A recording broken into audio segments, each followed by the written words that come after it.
welcome to episode 13 of the CopTalk podcast. Tonight, we are going to only be joined by Jim because Mark is apparently working. I don't know if we can call it work, but, you know, he's out there protecting the citizens, and we're here doing a show. How you doing tonight, Jim? Are you there, even? Anybody?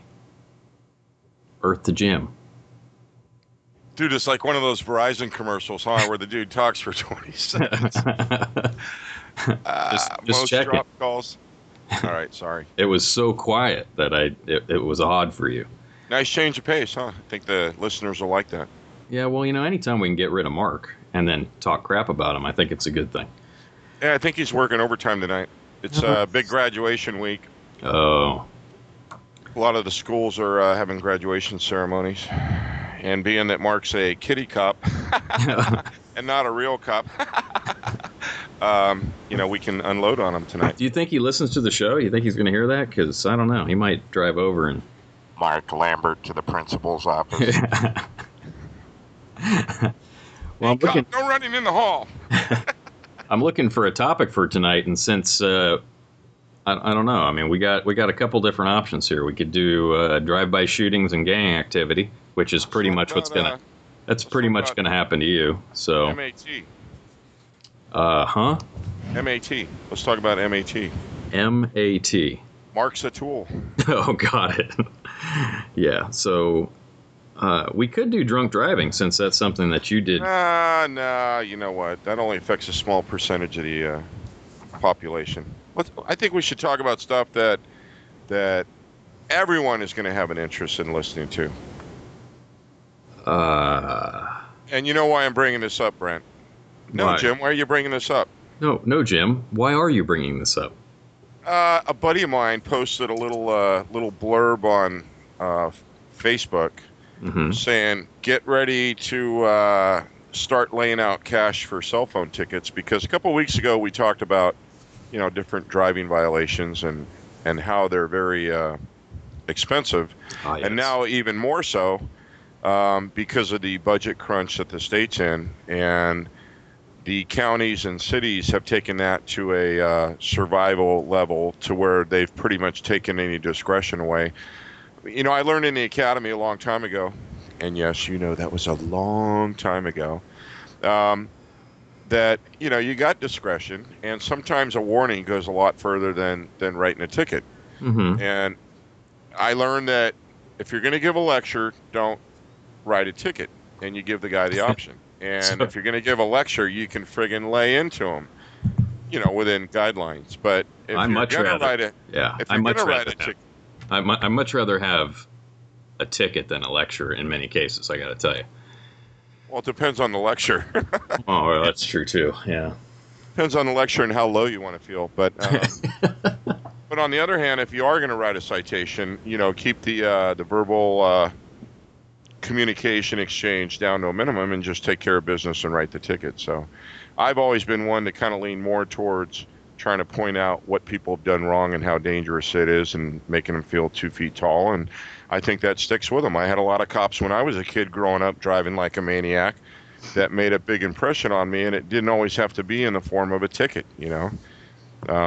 So are you disagreeing with the fact that cities and the state have decided to have zero tolerance and just want to write tickets? Is that the issue that I see here, or is it more of the fact that you just feel that a warning is better than a ticket in many cases? Well, personally, Brent, I'm going to have to say I disagree with the state. I disagree with the counties. I disagree with the cities. And damn it, I'm calling the president tomorrow morning and flying up to Washington. We're going to have coffee and talk about this. Yeah, make sure you talk to him about that little oil spill, too, because that's really good. And the oil spill.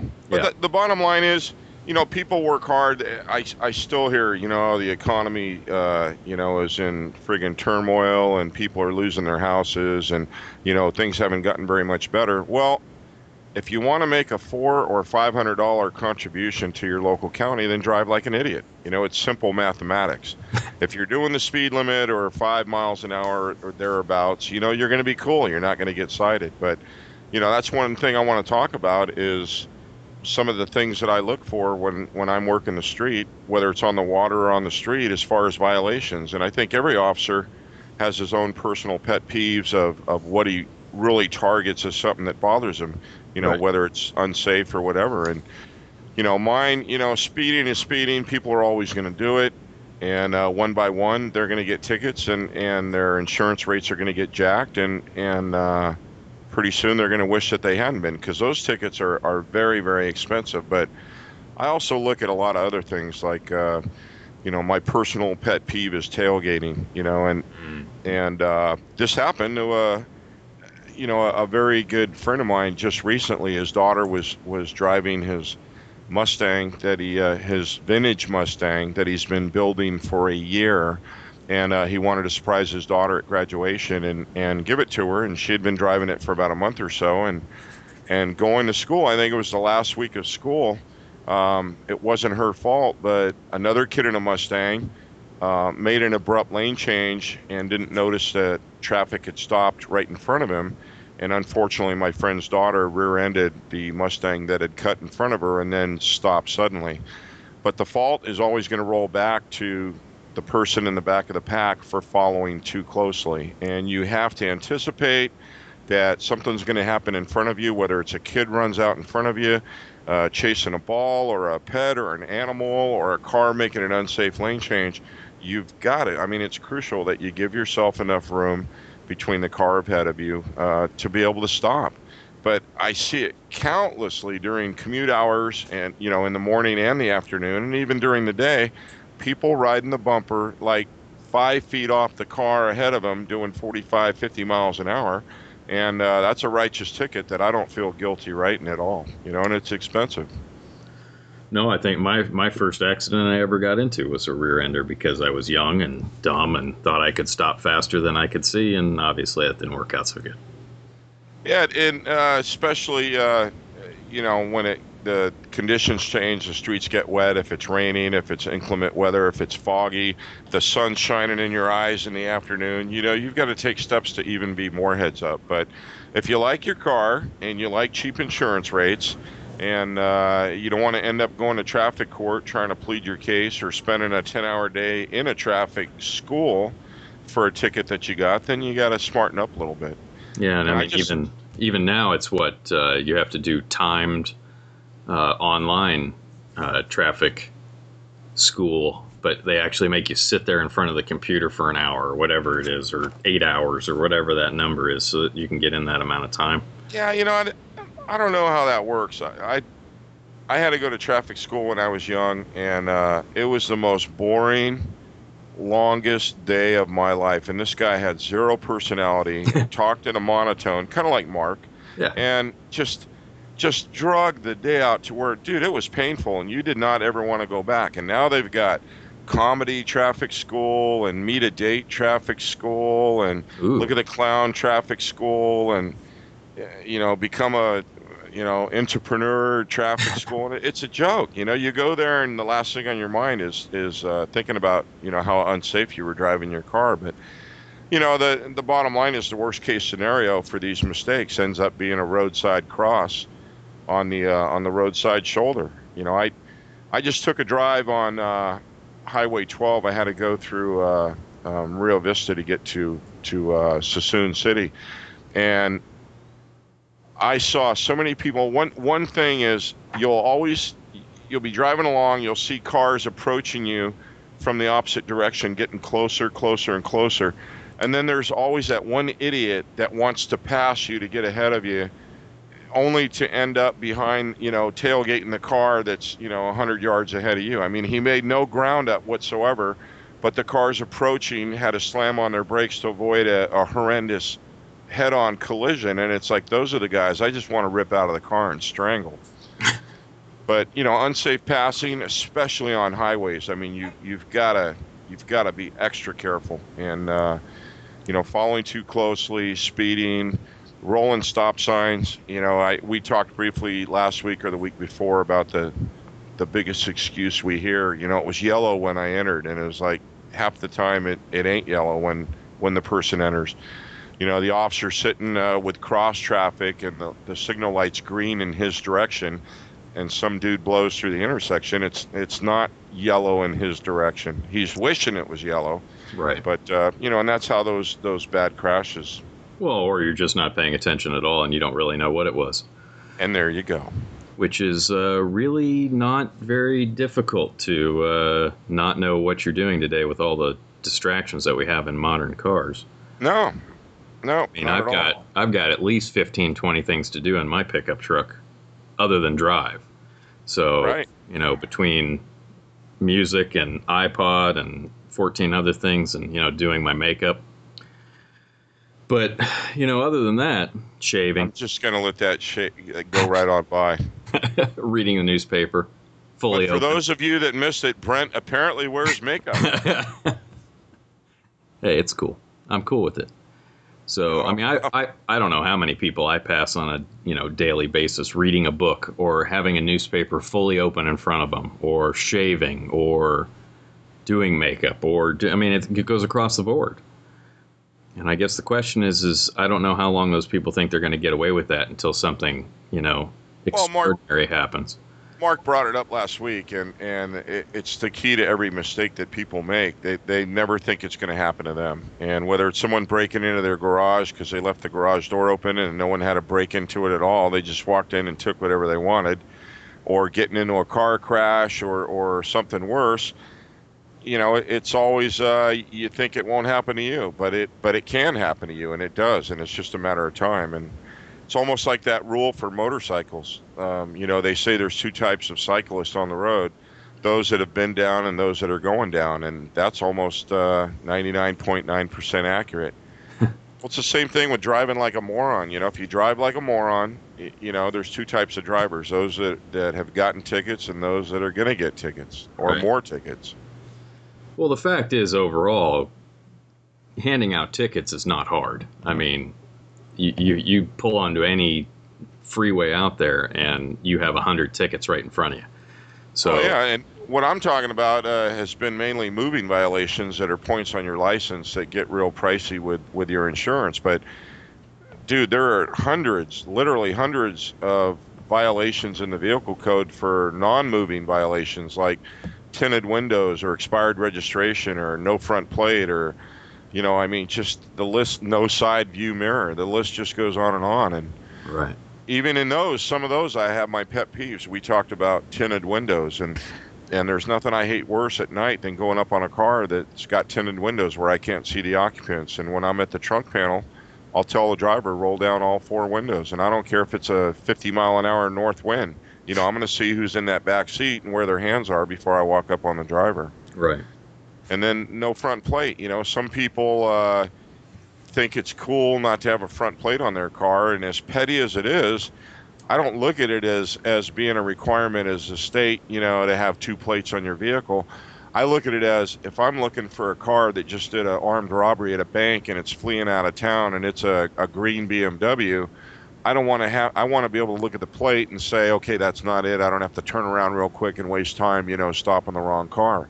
There's reasons for all those laws in the vehicle code and the penal code. Well, and I mean, most people, at least the people I've pulled over, usually it seems that it's an inconvenience, obviously, being pulled over. That's very true no matter what. I've been pulled over. It feels like, it's never a good feeling. But then again, I think a lot of people don't even realize the fact that, there's more going on. There's more in the bigger picture other than them in many of these cases, and I think a lot of people never look at that. If you get pulled over, it might not be because you were doing anything wrong. It could be because of something completely different. You match the description, the vehicle matches, there's more cars than just yours out there that look the same. License plate had partial numbers on it, whatever those things are. And I think a lot of people just believe you're out to get just them and not actually doing the rest of your job. And I don't know. I guess the attitude sometimes is what, it just sort of makes you wonder. Well, that's one thing that we wrote extensively about in the book, under car stops and what your demeanor should be. And there's going to always be that percentage of people that literally talk themselves into the ticket. The aggressive attitude, or when you get up to the window, can I help you, officer? It's like, yeah. You sure you can. Help can. me. You can stop driving like a friggin' moron. Yeah. But the guy that says I pay your salary and this and that dude's just friggin' adding it on, and he's going to get a ticket. But I stopped the guy. I really don't like writing cell phone tickets because there's a lot of aspects of that violation that are unclear, and they say that if you have a direct connect with Nextel, it's okay to use it as a walkie-talkie, but you can't be using it as a cell phone and dialing numbers and taking your eyes off of it, which makes a little bit of sense. But if you're smart, when you make your call or hit send, you'll put it on speakerphone and hold it 5 feet away from you so it looks like a Nextel, and you probably won't get stopped. But just blatantly, where Tommy, my partner, and I work, my partner at work, we just want to make that clear for the guy that wears makeup. But anyway, no problem. All right, good looking out. You want Tom's number? But no, I'm cool. Tom loves writing cell phone tickets, and that's cool. It is dangerous. I agree. I mean, a couple months ago, Tom was coming to work, and he almost got hit head on by some lady talking on the cell phone, looking at it instead of the road. And, I do agree it's completely dangerous. But I also don't agree with if a guy's sitting at an intersection and the phone rings and he picks it up to answer it, and then the light changes, and he's merges over or whatever. I don't think that really counts as operating the vehicle and talking on the phone, but there's probably 90% of officers out there and judges who will say, no, that is operation. But yeah, but I mean, what makes hands-free any safer? Nothing. You still have to look down and hit the button to answer the phone. I mean, it doesn't. You're still what? Concentrating on the phone call. So right. You don't care about the road. I mean, that's why when I went to Europe, the roads are about roads. The cars have no stereos. It's like there's no cup holders. It's all about driving. You get on the road and you drive your car, and then you get out and then you do what you need to do. Yep. It's just a different world. And I think a lot of people here, I mean, I drove back from work, 2 days ago, driving back from work, just minding my own business, almost got run off the road by somebody in the slow lane because she's talking on the phone. Mm-hmm. So, but then again, I've had I guess not perfectly good people, but, I've had people that aren't talking on anything try to drive me off the road. So I don't know. I think everybody's distracted for different reasons. I think that this is just one of those. I couldn't see myself writing a cell phone ticket. I could see myself happily giving somebody a warning for it. But on the other hand, if you have a sergeant that's getting heat from the lieutenant and the captain that your guys aren't writing enough tickets, right? And you look at it as an easy 3-minute ticket to scratch out that's going to take heat off you, the dude behind the wheel that's using the phone is going to lose. Oh yeah, totally. Because all you're looking at is taking the heat off you and being able to tell the sergeant, hey, look, I wrote a ticket.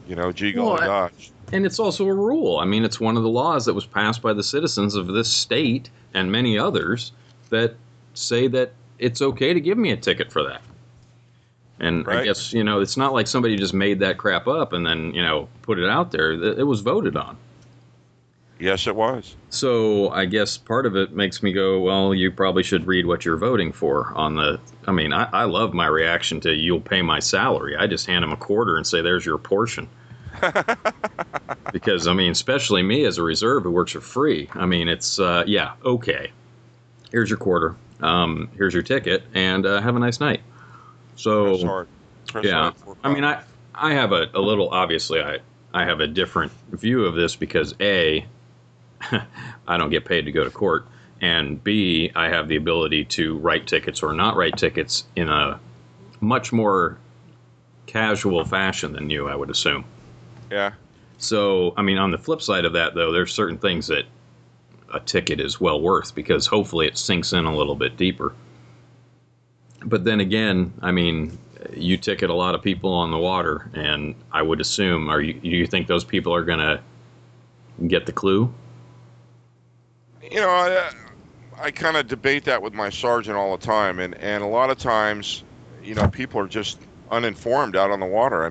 There's no licensing mandated. You can just go out and buy a boat that does 90 miles an hour and turn the key and hit the river. and not know anything about obstructions or rules of the road or right of way or anything out there. And those are the ones that get in major accidents. That's astonishing to me. So basically, what you're saying is you're giving them a paid class in whatever that ticket's for. Well, if there's no a way flotation device, $50. Here you go. Oh, that's not $50. That's more like $250. Oh, okay. So that's more of a lesson, yeah. Speed zone violation. Making a wake in a no wake zone. That's $500. The blue light law. If an enforcement boat has its blue lights on, it's a mandatory no wake zone within 300 feet of that boat, in case the crew is doing a medical or a rescue or testing a BUI or handling an arrest or whatever. People will fly by at 40, 50, 60 miles an hour, 25 feet away, not thinking about what that 4 or 5 foot wake behind their boat's going to do to our two boats tied together. And, for the most part, all our patrol boats are aluminum hulls, and that metal will just shatter a fiberglass hull or a wood hull, and it causes extensive damage. That ticket's $500, and it's one that the judge, zero tolerance. If you're that misinformed out on the river, you shouldn't be out there. Well, I mean, do they make something? I mean, this is getting off topic of what we're talking about tonight a little bit, but I guess we don't really have a topic, so it also helps. But is there some kind of information pamphlet that people can get for that type of thing? Yeah, and it's, if you go online through Google or whatever, I mean, if you look at safe boating information, I mean, just thousands of websites will pop up. Coast Guard, does Coast Guard handle that too? Yeah, okay. They still have, like 8-hour safe boating classes where you'll get a sticker for your windshield. And basically the cool thing about that is most of the regular law enforcement officers out there, if they see that sticker, they assume that you've been through the course. I don't assume it because, my thought is the dude probably bought a boat from someone else and just kept the sticker in the window. But I'll ask the guy, if I've got a lawful reason for stopping the boat, I'll say, are you aware of the blue light law? Are you aware of gunnel riding? Gunnel riding is the act of riding on the side of the boat or on the back of the boat, like on the transom, or teak surfing, with your feet on the swim step. Anything hanging your legs over the front bow, anything not being in a regular seat in the boat. Is that really what that's called? Teak surfing? Yeah, teak surfing. Because all the swim platforms are usually teak, yeah. Are teaked. But wow. Dude, that's a $2,200 ticket in my county, and in the adjacent county, it's a $7,200 ticket. That's $7,000. Smokes. Because it's so dangerous. It's also called the anti-prop cut law, because so many people have fallen out of their own boat and literally got either killed or shredded to near death by the propeller of their own boat they were riding in. I mean, it's extremely dangerous. There's no way that you could slow down in time. Oops, he fell off the front. Oops, he popped out the back. I had this older couple, it didn't help the fact that they had been drinking all day either, but I had this older couple on a competition ski boat, and Pops was riding with his bud on the side of the boat right above the throttle, and his wife, who he was having a little verbal altercation with, was sitting on the center engine cover. And he reached down to grab a CD, and he bumped the throttle. Basically he floored the boat, and it knocked him all the way to the back of the boat, knocked her to the back of the boat. So they're both upside down with their legs in the air as their boat traveled across another person's private dock, across their boat, and landed on the rocks wedged underneath these other people's deck, of their house. Oh. And it was the most bizarre thing I've ever seen. But when you followed the path of the boat back and saw the prop cuts through the wood, the circular cuts through the wood and across the fiberglass boat that was in the dock there, it was like, Jesus, if anybody had been on that dock or in the water or in a boat right there, I mean, they would have got friggin' majorly propped. Yeah, and but there's reasons for that law.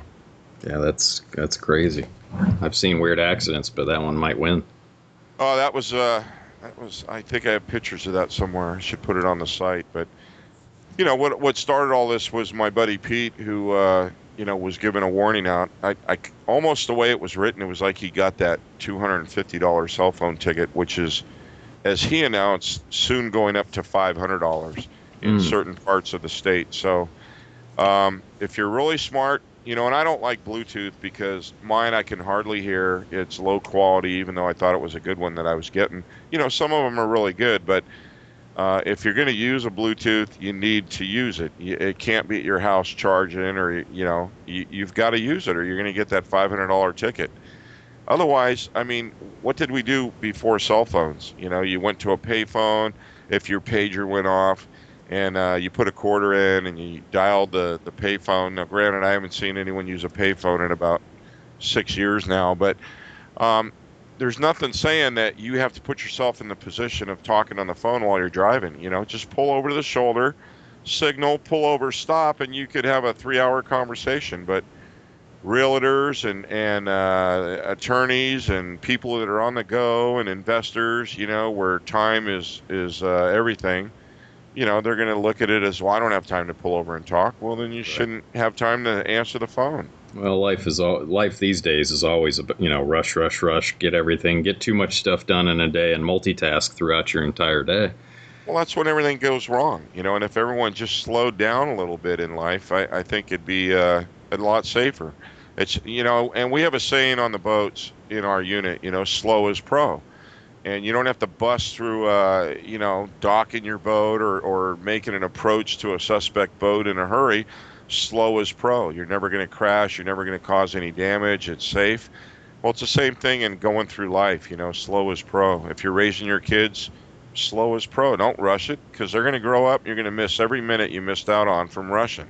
And when you rush, you make mistakes, whether it's parenting, driving a car, a motorcycle, home security, DUIs, anything. That motto holds true for a lot of things.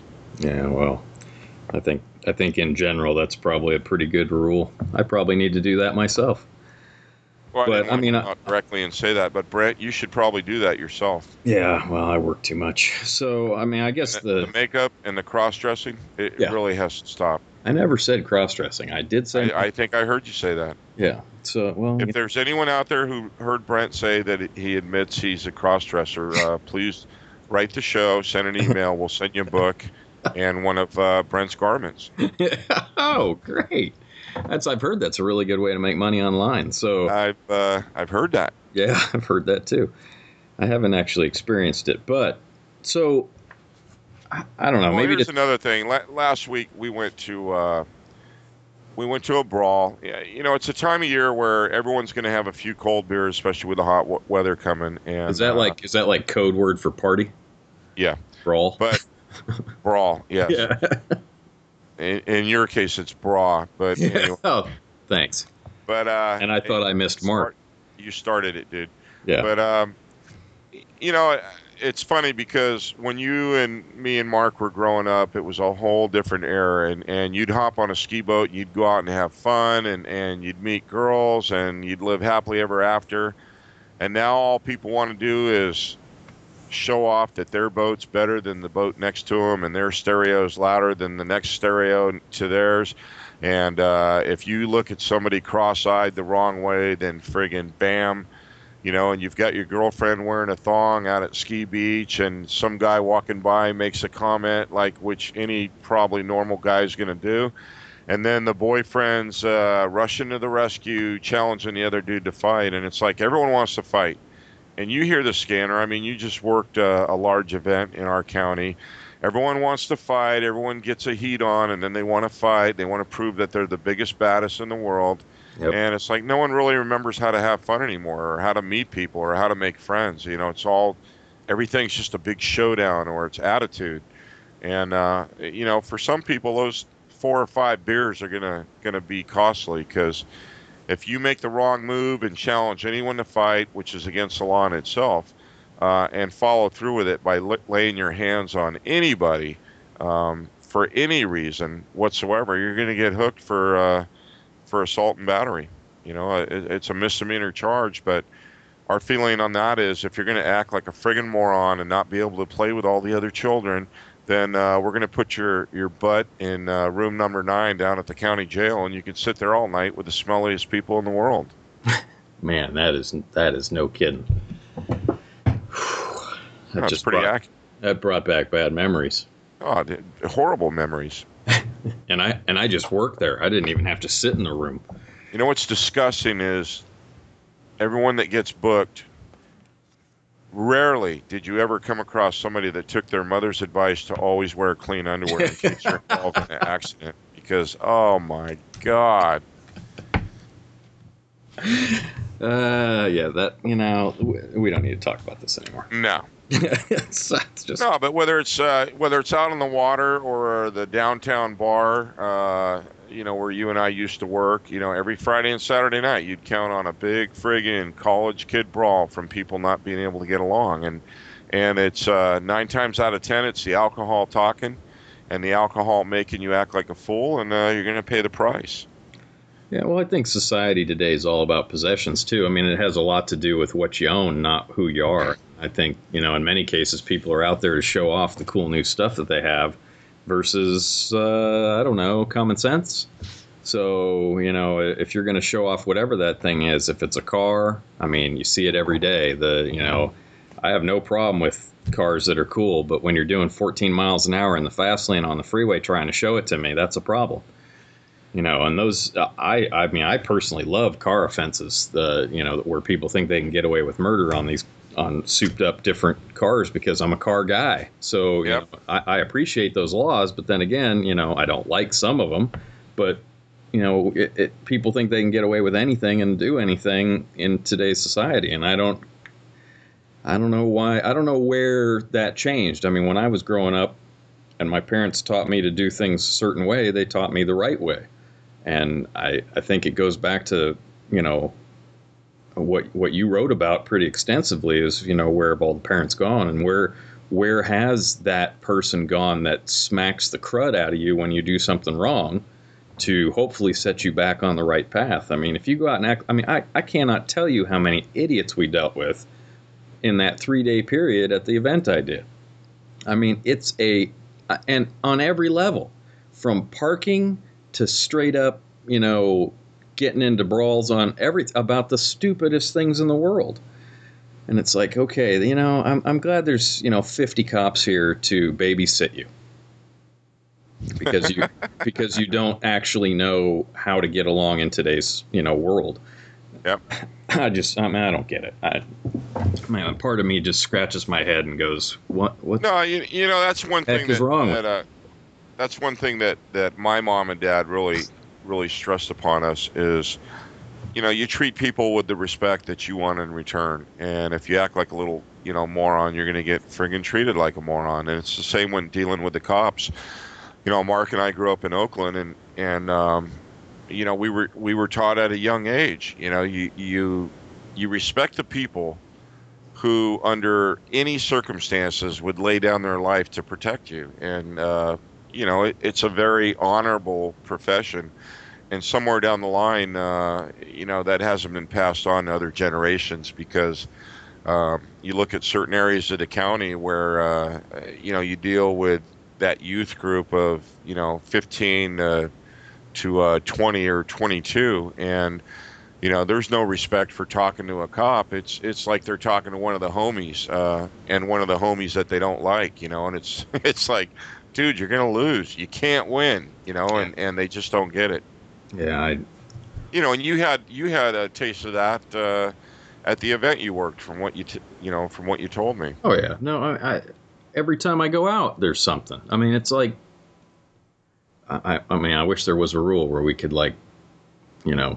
try to teach people what the heck, how stupid they actually look. We should carry mirrors. Just hold it up. Dude, check that.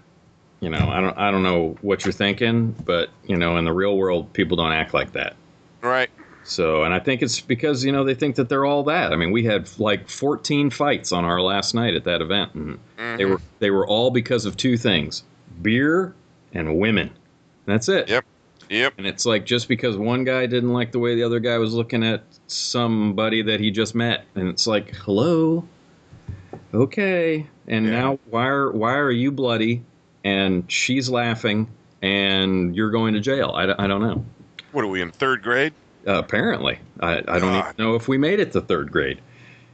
But, I guess part of this, and I kind of want to dive into this one topic tonight, which is something that we sort of talked about before, and I think you probably have a pretty good understanding of, I hope, is what does the person, let's say in a car, or the person that you just walk up onto and meet while you're on duty, what do you know, or what does that person know about being stopped by an officer in general?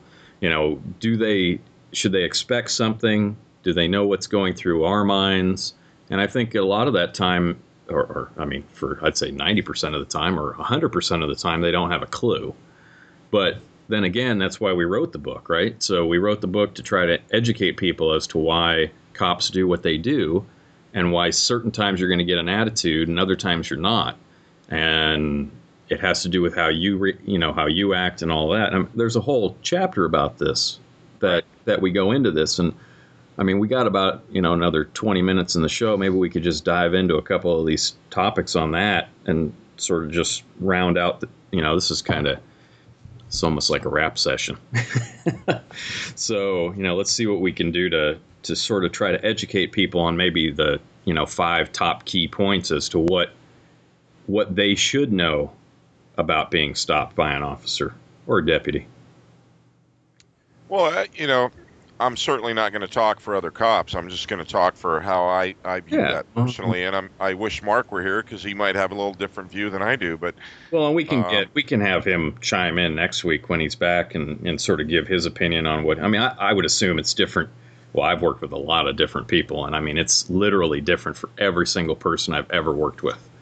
And it's just no cop, I think, does it the same.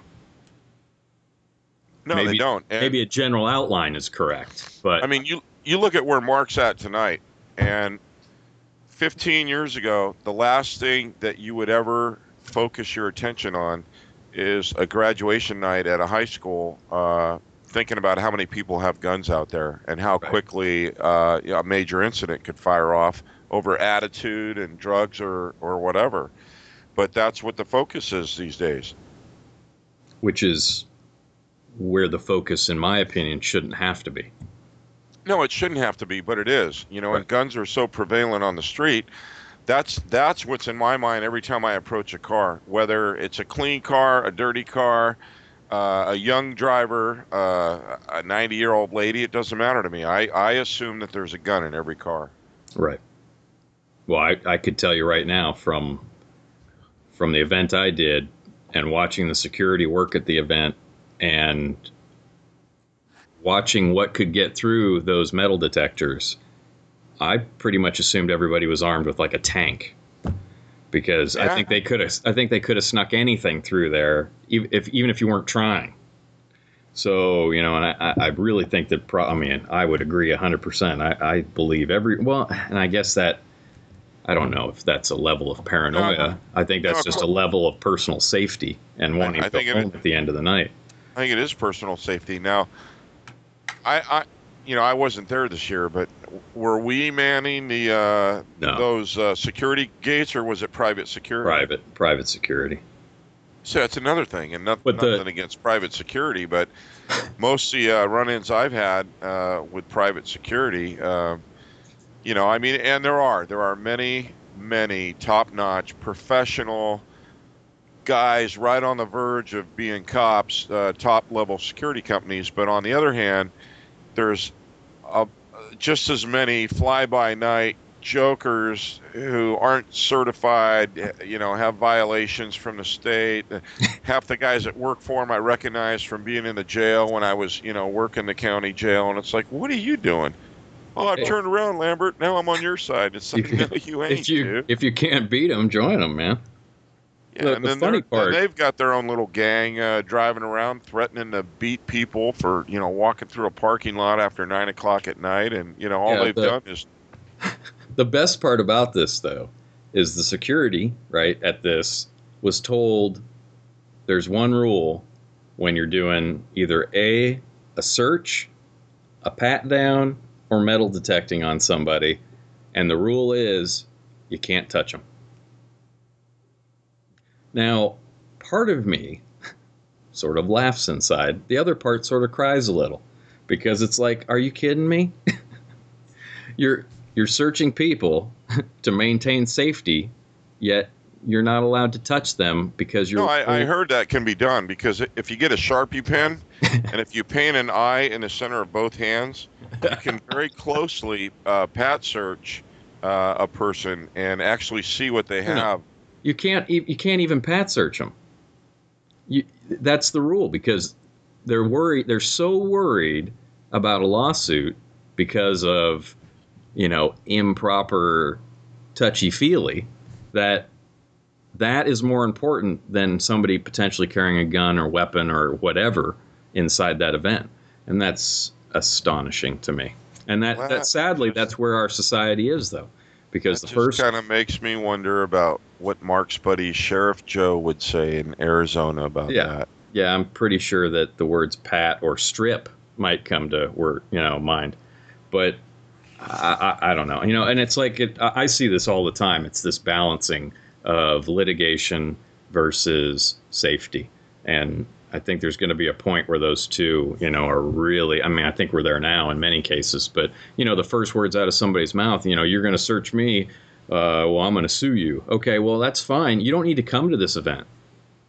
And you can turn around and you can go back. And if you don't like that, you'll probably go out in the parking lot, get in a fight with somebody or go shoot somebody on your way out. And it's like, so you have to weigh all these options. But really, in general, is that something that, don't even get me started.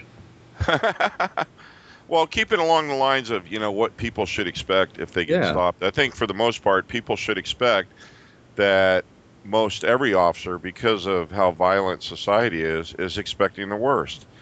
And until that person or driver shows a stable demeanor or a level of cooperation, that officer is going to be, on the aggressive or on the caution side. And he may come off or she may come off stronger than what they would normally do. But, you've got one extreme to where the dude comes off flying off the handle because he's so offended that you stopped him and you're wasting his time. Like what Mark brought up in that Chris Rock video, which is a riot, by the way, all the way to the guy that he's got both hands on the wheel. He's staring ahead, and he's got a white-knuckle grip on the steering wheel. And, officer, my wallet's in my left pants pocket. May I have permission to retrieve it for you? And it's like, okay. And while he's doing that, I'm looking along the door jamb and the floorboard and under the seat and taking a quick glance to make sure everything's cool. And then, I see this guy's paranoid, and then that's nutting me up a little bit because it's like, why is this guy so paranoid? But some people are when they get stopped by the cops. So, right. It's like, hey, buddy, relax a little bit. You don't have to friggin' rip the steering wheel out of its friggin' socket. Just relax, But I appreciate you keeping your hands where I can see them. That's something that goes a long way with an officer, rather than the dude that's fumbling around trying to conceal something to where, we know the game. We know what's going on. And that's going to be the dude that gets yanked out of the car and stuffed, or what we say, cuffed and stuffed. And then you're going to, retrieve a 9mm from under the seat that the guy was trying to stash, or a bag of dope. If somebody just sat still, officer, what did I do, or how can I help you, or whatever, and the officer explains why he stopped him. The ones that are confrontational are going to get a confrontation back, and they're going to lose. But the ones that are honest, that's the biggest thing I look for on a stop. And I'll always ask them those 3 questions, because those are the notes that I put on the back of a citation. I put Q for question. I always ask the same question. Do you know why I stopped you? And I want to hear that dude be honest. I want to hear the guy say, I was probably going a little fast. Or I want to hear him, when he was doing 70 and a 30, say, no, I have no idea. I want to know how far this guy's going to play the little game before I slam him. But on paper. But the guy that's honest and plays it straight with me is going to get some consideration. Yeah, I don't feel good about writing tickets, but yet then again, I don't mind writing them for the right people. Well, you got to realize that there's a segment of society that, I mean, you have professional painters, you have professional computer people, you have professional investors, you have professional bankers, you have professional doctors, you even have professional police officers. Well, there's a professional element that specializes in screwing up and getting pulled over all the time by the cops, but that's a small element, but they're pros at it. It's like you drove 10 feet and you're getting stopped for being a moron. It's like, okay, and that's them. But for the most part, the average person doesn't get stopped all the time by the cops. So when they do get stopped, or when they do see those red and blue lights in the rear view mirror, it takes them by surprise. And a lot of people are extremely nervous, and you hear it in their voice, you see their hand shaking, and you try and make them feel a little more at ease. But for those 2 or 3 times that you may get stopped because you're a normal person doing everything right in life, it's like we talked about a few shows back. It makes a lot of impression with the officer if you don't reach over to the glove box without asking, and you open the glove box door and 80 tons of paper fall out because you've just been stuffing papers and Wendy's wrappers and In-N-Out fries in there. If you've got your registration neatly stapled to your insurance card and everything else, and you pull it out from the visor or from the glove box and you go, "Officer, here's my paperwork." I mean, that is, I can't even tell you how huge that is. At least with me, it makes a big impression. So, right. I mean, I guess, part of that is, we can only speak for ourselves. So, in the bigger picture, are there cops out there that are going to be jerks and potentially give you a bad time and write you a ticket and say it's a thank two-way. you?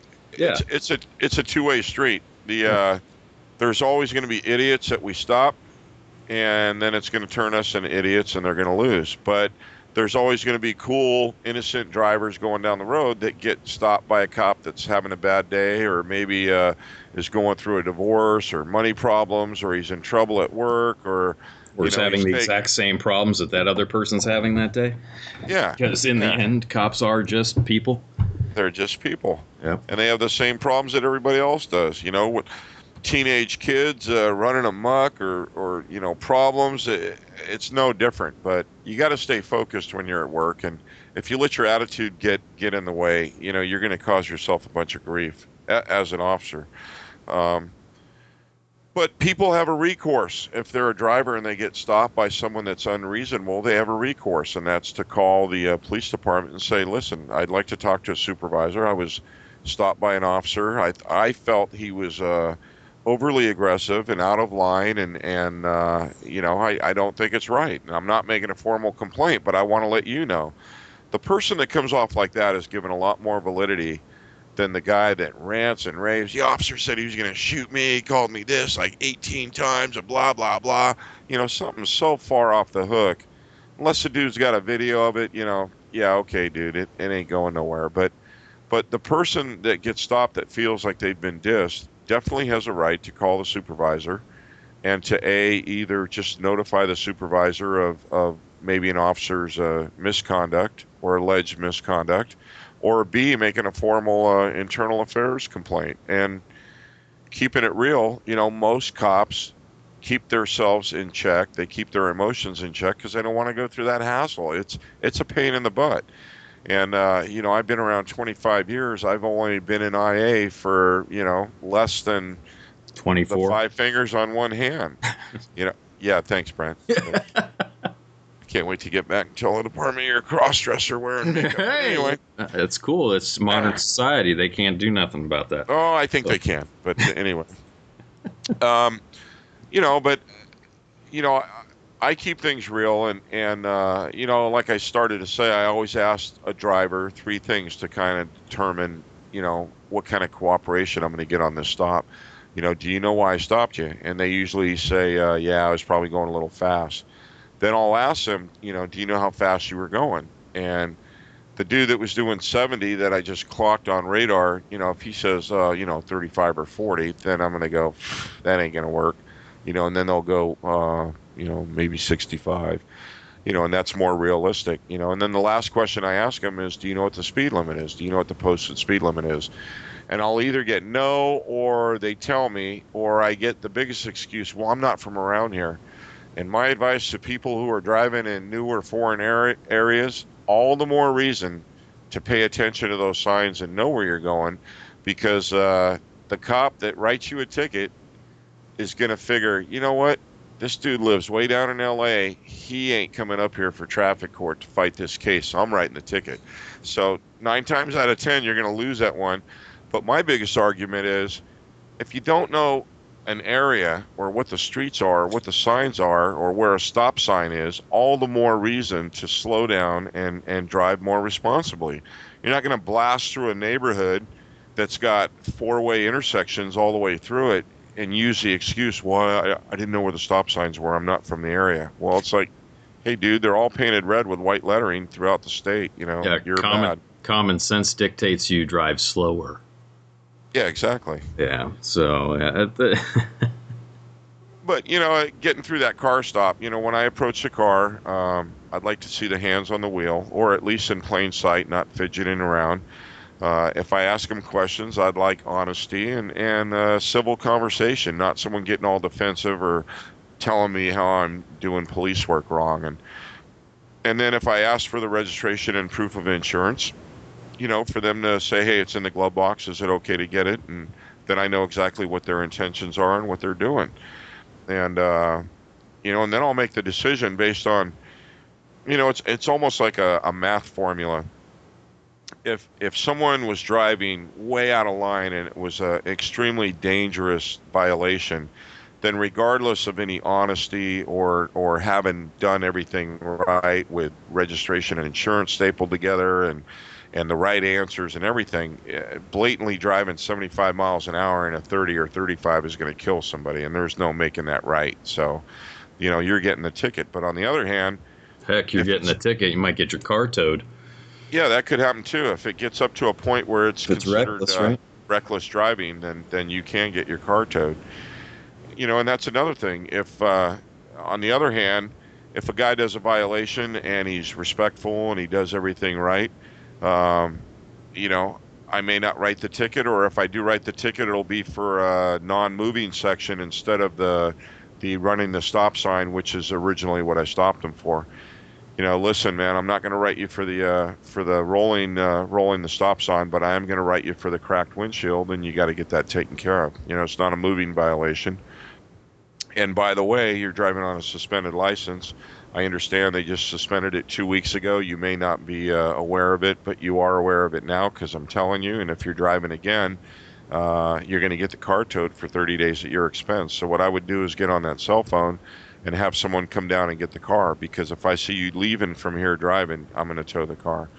But I mean, instead of just yanking the guy's car right out from underneath him, in the middle of the night for 30 days, at least you're being a little civil or a little decent. And, it's the same thing that my mom and dad taught me, show people the same respect that you want to get in return. And usually it's always a win-win situation.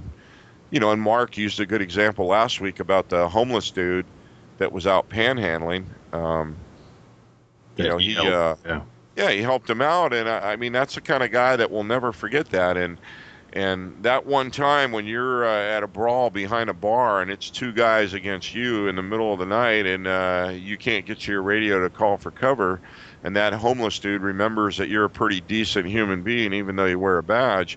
He's going to friggin' help you out, or someone else, and do the right thing. So, what goes around comes around. I mean, that's why I love pulling over kids, because you can make an impression quite easily, especially, in the neighborhoods like we used to work in out here.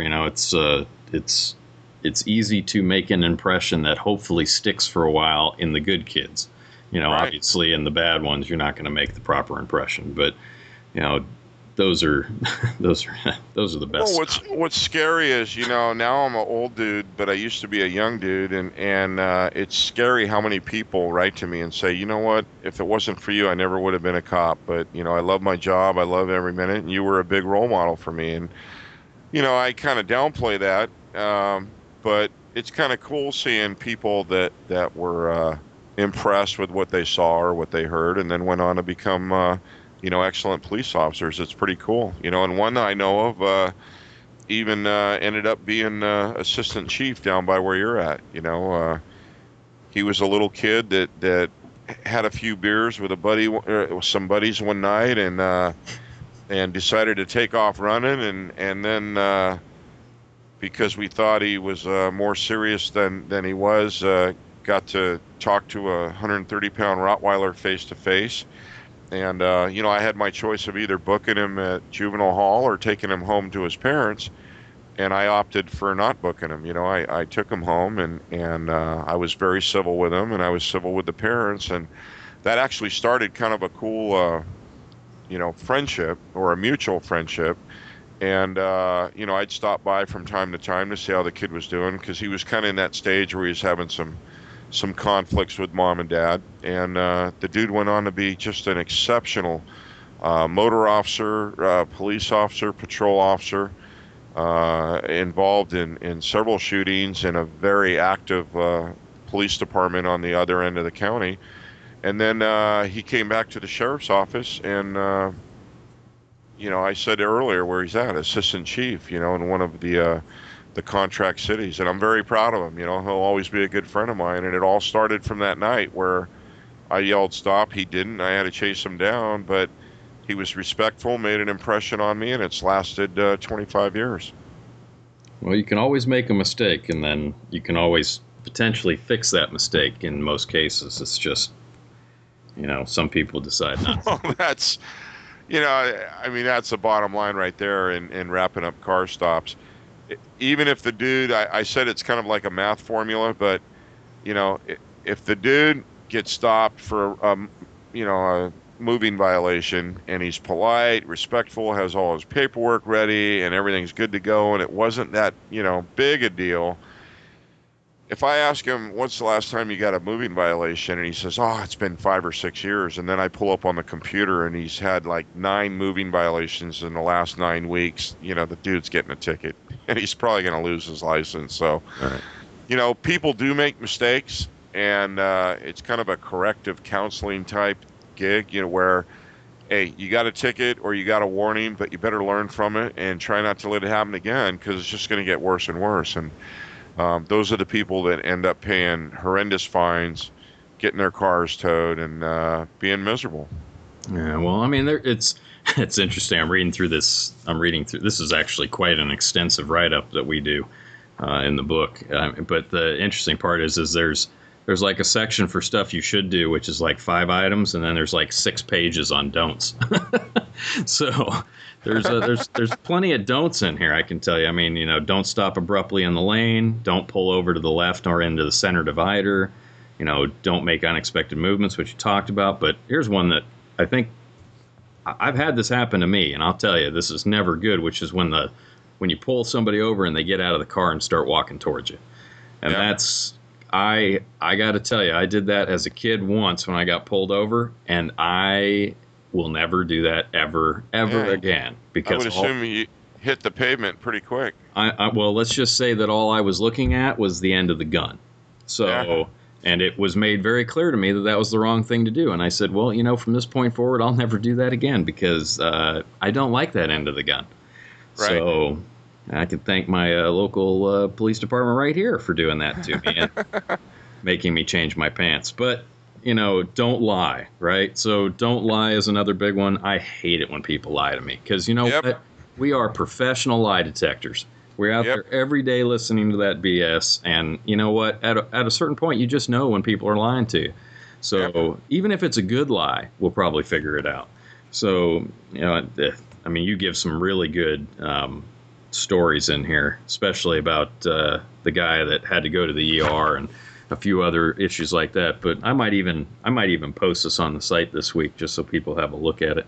Right. But there are definitely a lot of don'ts, and I guess one of the ones that we haven't hit on is, don't plead, don't beg, and don't cry. Yep. Because those don't work. So, but there's 2 in here that I sort of want your opinion on, which is, I understand don't argue with the cop and don't blame the cop, But if the person feels that they're right, what's the place that they have to do that? Where can they take that argument later on, and how do they get their side of the story heard? Well, 9 times out of 10, that argument's going to be heard in traffic court. Okay. And there are a lot of times when their argument's heard, the judge feels there's a reasonable amount of possibility that it went down as the driver, explained, and he'll dismiss it. Or more often than not, he'll, what he calls or she calls, take it under submission and notify both the officer and the driver by mail.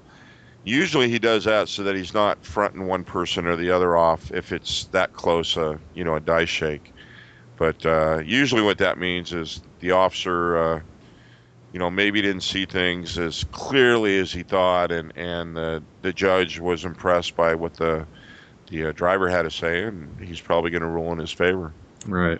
But traffic court is where that takes place, and the people that dress to impress, keep a calm demeanor, go to the trouble to either do diagrams or take photographs or present as much evidence to the court as possible are going to be the ones that prevail.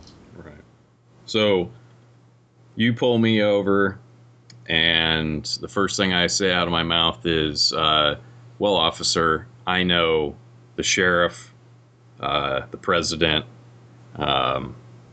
your parents, throwing names around. That doesn't work for me either. No, and that'll be followed by my first question: do you know why I stopped you? Then the next one's going to be, do you know what the speed limit is? Then my last one will be, do you know how fast you were going? I'm not from around here, officer. Then my last question will be, what's a better court date for you, Wednesday or Thursday? Well, I got a DVR, so actually both days are good for me. That's good, though. I mean, this is actually a really good article. I mean, this right up in here. I mean, you basically ended off with, a traffic stop as an education, and I think in many cases it is an education. It might not be the best day in school for you, but overall, we're out there doing those stops daily, hundreds potentially. In the case of the highway patrol, potentially hundreds a day, where you see everything, and you're trying to teach people to do things better, but really it comes down to common sense on the part of the driver of that vehicle. I mean, I can't even begin to tell you some of the stops that I've seen. Actually, last year at the event that I just did, I had a guy go past me first. So they were driving, I don't know which. So let's say they were driving northbound. His passenger's hanging out of the passenger side door wide open, yelling at people with his foot in the door and the door jamb. And there's 8 other people in the truck. Well, there's not 8 seat belts, so that's sort of a bad deal. I pull him over. I say, what in God's name are you actually doing, hanging out of this vehicle doing 50 miles an hour down this road? And the first words out of the driver's mouth were, I'm on probation. And yep. I said, well, how about your passenger that was hanging out the door? I said, even if you are on probation, which I'm sorry that you say you are, sorry about that. So your passenger is hanging out the door of a car doing 50. I mean, what are you trying to do? I'm trying to impress that girl back there. Oh, okay. Well, it would have been more impressive if it fell out right in front of her, because that would have been really impressive. So, we went through this whole thing where the guys are in the, all these people are unseat belted and this and that and this and that. And it's like, oh my God. It's like you look at a situation like that. I look at a situation like that and go, okay, so I have a whole vehicle load of idiots. And I don't know if anything I do is going to teach them a lesson. I could write everybody in this vehicle a ticket, take the truck, make them all walk home, and I don't know if that's better than just letting them drive down the road and go and just be thankful that nothing ever happened to them. I mean, there's certain things that we have to do in law enforcement, and I think we can wrap this up by sort of going into those couple things. We're obligated to do certain things. There's certain things that we have leniency to be able to do. If you're maybe you can hit on a couple of those key points. If you're doing something specifically idiotic that's against the law, what certain things are we mandated to deal with on a traffic stop situation or in general. I mean, is that too broad a question? No, I mean, we're mandated to hold up the laws of the state, especially those pertaining to reckless or negligent behavior that can greatly affect or kill people. And the more serious stuff is going to be the ones that get top priority, and the secondary stuff, the less important stuff, won't be. But we're mandated to uphold those laws, and like we've talked about tonight, a lot of the way that people respond to that enforcement or enforcement attempt is going to determine the outcome of how that stop is made or how it's completed. Right. So the fact is that I could pull you over for one relatively simple thing, taillight out. And really, my only intention is to tell you, hey, Jim, your car, it's got a taillight out. Just wanted to let you know. But your attitude could completely change that entire situation and could literally end up with you in jail because of just your attitude problem, or just because of what you think you might have done wrong, or because of whatever that, little voice inside your head is telling you. And I think a lot of people do not understand that cops aren't out there just to arrest you. They are out there to tell you that sometimes you just have a taillight out. Right. And the safest way to tell you that is to pull you over. But, I'm not going to yell it out the window, hey, you got a taillight out, maybe you should check that. I mean, nobody ever checks that stuff. And those are the types of things that really you as a responsible driver should be responsible for. You should walk around your car every once in a while and check that all the stuff on your car is working. If you don't want to do that, or if you don't have a way to do that, then take it somewhere to like a Jiffy Lube and do it there, because they'll check all that stuff. Yep. And I mean, that's, I shouldn't say too much, because I mean, PC to pull over people, and that's a whole nother topic. And I think that's something we should have Mark around to talk about, which is, what we can use to pull people over. But, really it's anything. I mean, go buy a penal code. It's perfectly public information. That penal code has so many rules in it that allow us to basically pull you over for anything. Because more it's in the so book. the vehicle code. Well, vehicle code, yes. Okay, arrest you for anything with the penal code. Pull you over for anything with the vehicle code. But the cool thing about both is they both have cross references for the more important sections. If you buy a penal code, which, as you said, you can buy anywhere, especially for California, it's got a lot of the vehicle code, civil code, health and safety codes, co-chaptered into it, and same with the vehicle code. The vehicle code is probably one of the thickest law books out there, because there's so many definitions and explanations and violations listed, but it's also got the more important penal codes and health and safety codes and everything else. Right.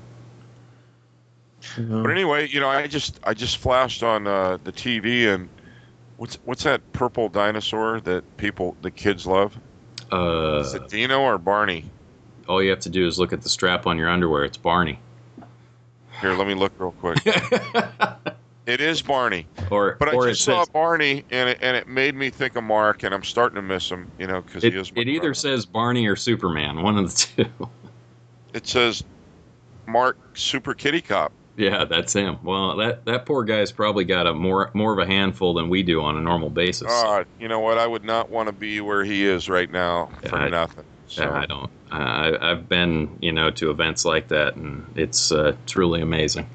Yeah. But yeah, no, we can wrap it for tonight, and then we'll get Mark back in here next week, and he can. No shout outs for Mark that he was supposed to do, like to Yucamunga or anything like that. The funny part is that since people knew Mark wasn't going to be on the show this week, we got a ton of email. Wow. Yeah, so for the people who did write in, those answers will hopefully come this week, because this last week has been terrible, and we'll get back to those people, and we'll use those questions in next week's show. And then, Brent's going to send you out a book automatically. Yeah, pretty much, because at this point I'm going to just start throwing them out in the middle of the street. So, and Brent, could you tell the people what they've won? Yeah, you've won a book.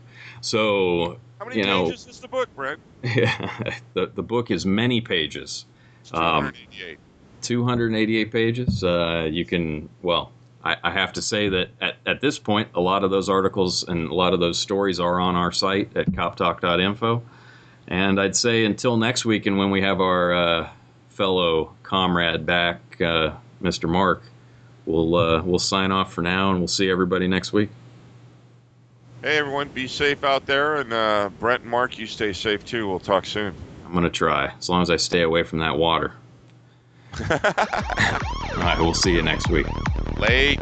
See ya.